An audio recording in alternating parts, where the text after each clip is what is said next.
What is up, everyone? Welcome to a brand new review. Today we are talking Lego Ninjago, and if you can't tell from behind me, I'm a big Lego fan of this whole Lego series, especially Lego Batman, which came out earlier this year, which is still my favorite animated film and in my top 10 of this year, and the Lego movie, which are all fantastic.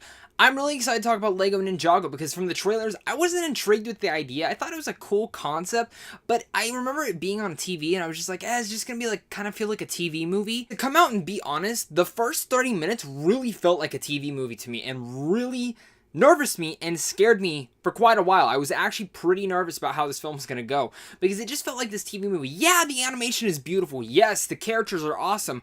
And yeah, it just seemed like an ordinary animated film in the beginning. Everything really seemed like one-dimensional to me. I didn't know how deep the film would actually get. And I'm here to say that after those first 30 minutes, once the story actually kicks in and keeps going, I was really engrossed into these characters' story, and it actually ended up being very moving, touching, and emotional by the end of the film. And I have to give major props to the story writers and the director of Lego Ninjago. Because, like I said, that first 35 minutes was really rough for me. I was not engaged, I wasn't excited, and I really was kind of contemplating leaving, going and watching something else and reviewing this. But I remember I told you guys that I would see Lego Ninjago, and here I am giving you my review for that. I did want to talk about this film because I'm a big fan of the Lego series. And if you're a family or someone wanting to see, would my kids like this? I think kids are going to love this film.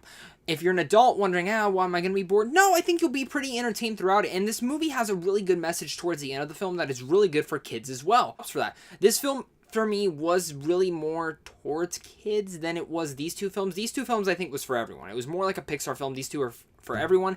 And I felt like Lego Ninjago was kind of more angled at kids, but adults can still go and have fun. Because for me, I had a smile my whole time watching this film.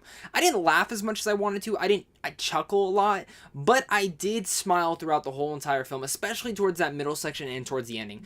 I love the story it started telling. I love the touching moments it started having throughout the story. And really, I gotta give major props to the two voice actors in here. Garmadon, which is the villain here, who's also the dad of the main character, could have easily been a one-dimensional character, and he ended up being my favorite character of the whole entire movie. And I just like the character progression that they took with the character, in not a cheesy way, but it worked for the film and the style that they were going for. Of course, Jackie Chan also plays the sensei, the Master Wu, the leader of these ninjas, and he was awesome in here as well. And there also is this also live action part that they show in the movie, which is also very touching and kind of cute as well.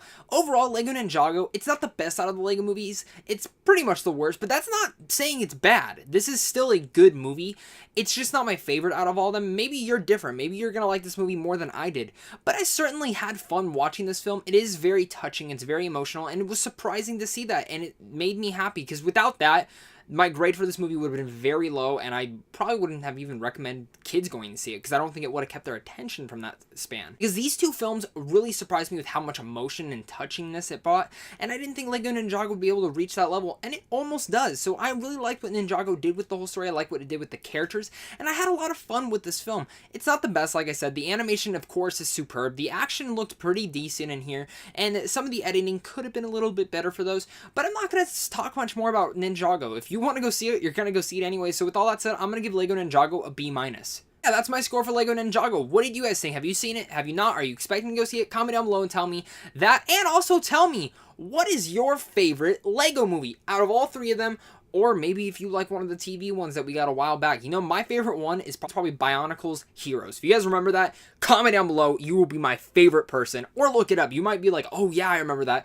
But if I'm really talking about this 3 series, honestly, Lego Batman really surprised me this year. And that would probably be my favorite throughout this franchise. But I'm excited to see what they do next with this Lego franchise. I'm excited to see Lego Movie 2 and see what they take the characters. But like I said, guys, thank you so much for watching. If you're new here, make sure to like and subscribe. And also, if you're checking out and wondering how to support me, other than liking and subbing to me, also go check out my Patreon, because you get some pretty cool rewards and you get to help develop this channel a lot more. Of course, guys, I'm also doing a giveaway on this channel for the Wonder Woman digital code. You can find that video also on my channel.